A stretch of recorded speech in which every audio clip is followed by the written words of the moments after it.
જાંજેશ્વર મહાદેવ. પેલા આપણે તો આવું મંદિર હતું, તો અહીંયા તમને દેખાતું હતું. અને 14 તારીખે છે અહીંયા તિથિ છે. બધાની મનોકામના પૂરી કરે. ફરવા લાયક તો એક નંબરનું સ્થળ કહેવાય. અને ચેનલમાં પહેલી વાર તો ચેનલને સબસ્ક્રાઇબ કરી નાખજો.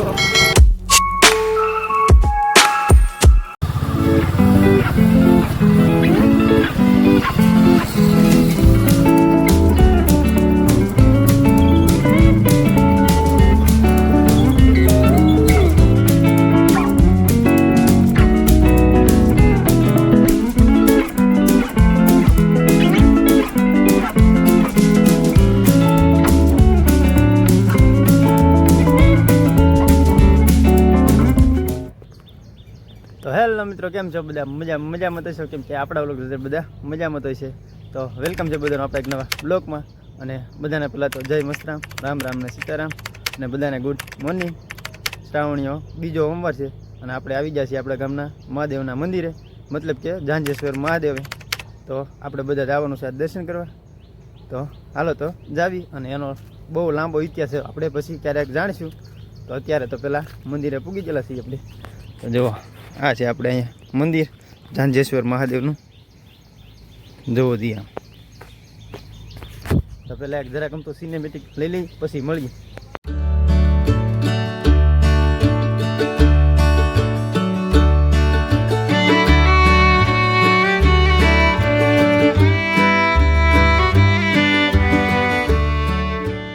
તો દા આપણે ફાઇનલી મંદિરે આવી જશે. આપણે આ છે મંદિર. હાલો તો આપણા બ્લોકમાં એટલે કંઈ બેઠા રહેજો, કરાવું હમણાં આગળ દર્શન તમને બધાને. જોવો દી આપણા પહેલા બ્લોકમાં તમને મેં બતાવ્યું હતી. આપણે એ પહેલાંનો બ્લોગ તમને હતો એ તમને મેં બતાવેલો છે. અને આવી રીતે એક જાંજેશ્વર મહાદેવનું મંદિર અમારે. જોવો દી હાલો તો બધા જાવી દર્શન કરવા. અને આપણે યારે છે આ બધા આપણા ભાઈઓ. એક ભાઈ જે સામે છે. હાલો તો જાવી દર્શન કરવા. જય મહાદેવ.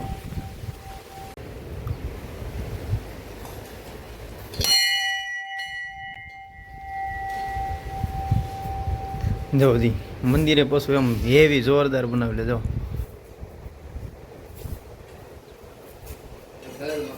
હર હર મહાદેવ. અને પેલા આપણે જો આવું મંદિર હતું, જો અહીંયા તમને દેખાતું હતું. અને પછી આવું બનાવ્યું છે આપણે આખું ગામ સમસ્ત કા. હાલો તો હવે દર્શન કરતા આવીએ. જય મહાદેવ.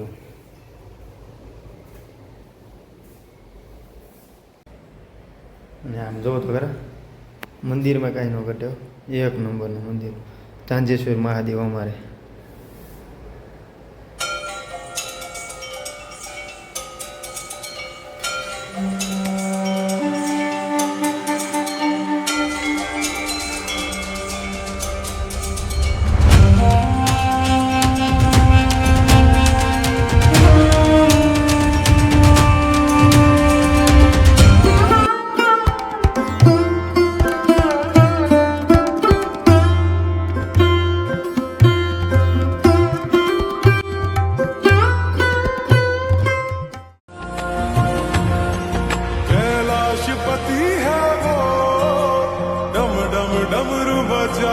તો જો આપણે દર્શનને એવું બધું કરી લીધું છે. દર્શનને કરીને નીકળી જશે પછી બાય. અને અહીંયા જો આ હવન કુંડિયું છે, મતલબ કે અહીંયા બધા હવન જ્યારે થાય તે અહીંયા હવન કરે. એ આપણે પહેલાંના બ્લોકમાં તમે જોયું તો છે. તો જો આવી રીતે છે આપણે કંઈક મંદિર. તો કેવું લાગ્યું અમારા ગામનું મંદિર જરા કોમેન્ટ કરીને કહી દેજો. હાલ તો જાવી આગળ. તો કેમ છે પણ અમારા ગામનું મંદિર? તો કોમેન્ટમાં જય મહાદેવ લખવાનું ભૂલતા નહીં. હાલ તો જાવી હવે.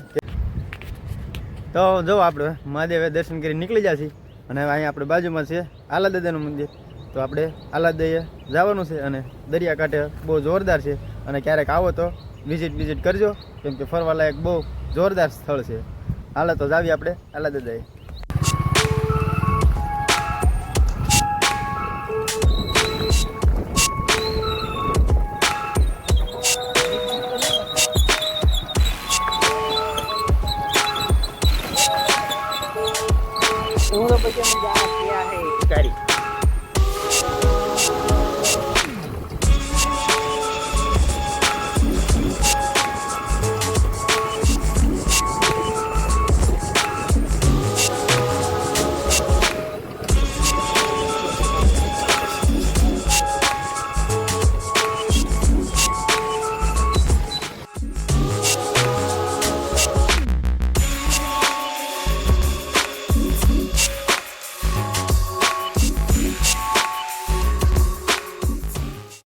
ફાઇનલી જો આપણે હાલત દઈએ તો ફૂગી જશે અને દર્શન બર્શન કરવા જઈએ પછી હમણાં આગળ.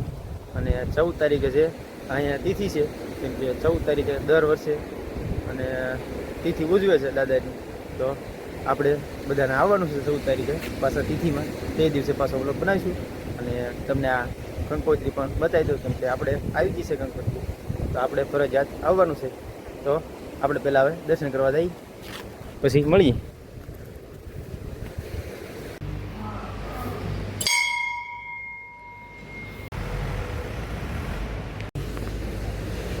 તો જો આવી રીતે કંઈક અહીંયા મંદિર છે અને અહીંયા છે હાલા દાદા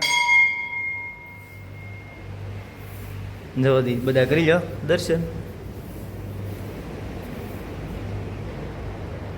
અને અહીંયા બધા ફોટાને એવું મૂકવા આવે બધા પોતપોતાના છોકરાના, જેમ કે જેવી રીતે બધાની માનતા હોય એ રીતે પૂરી થાય એટલે મૂકવા આવે બધા ફોટા.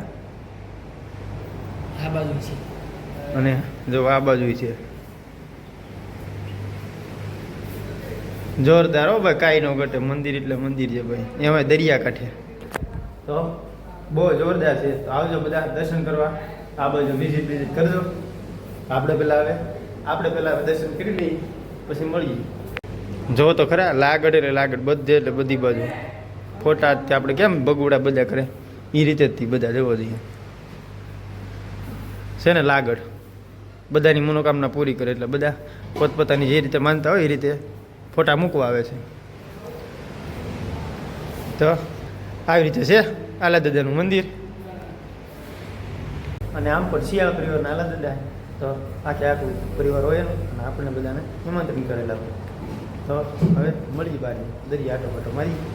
અને અહીંયા દરિયા કાંઠે જોવો જોઈએ, આમ ફરવાલાયક તો એક નંબરનું સ્થળ કહેવાય. જોવો જોઈએ આમ જોરદાર. હો કાંઈ ન ઘટે, કેમ કે લુક જ એવું આવે અને વાતાવરણ એ પ્રમાણે એવું હોય એટલે જોરદાર, કાંઈ ન ઘટે. ફરવાલાયક સ્થળ કહીએ ને તો અમારા જ બધા અહીંયા આલા દાદા વી આવે ગમે ત્યાં. તો આવું નવું હાલા કરે અમારે, કેમ કે આપણે અત્યારે આલા દાદા આવી જશે, કેમ કે મજા આવે ફરવાની એટલે બધા આવી જઈએ આલા દાદા. અને આમેથી વાતાવરણ એવું રહ્યું એટલે બહુ મજા આવે.